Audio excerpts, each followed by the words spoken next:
Alright, we got Pepe the cat. I don't know how I'm gonna do this. I'm holding so much stuff. You guys can stare at the wall for a second. There we go. Yawns there. Oh, Peps. Pepe the cat. Billy White Shoes. Where's Jack? We gotta put this down again.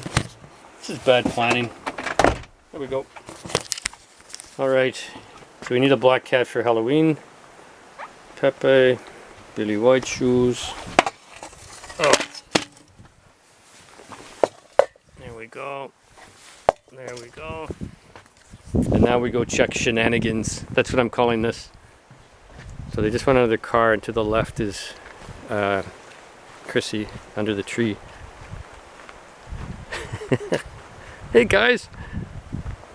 Hello! They're hissing away at me. There's Mama. So funny. There you go. This guy's so brave compared to his what I think is his sister.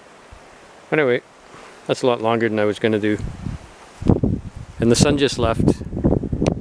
But if you think about it, it's about 4:20. It'll be 3:20 this time next week. It's really gonna suck. So the only guy that didn't show up was Jack. We're down a cat. They're all buddies. And just for reference, Billy White Shoes is the mother of Jan and Jack and Chrissy, and the grandmother of those two nuts, Liam and Noel.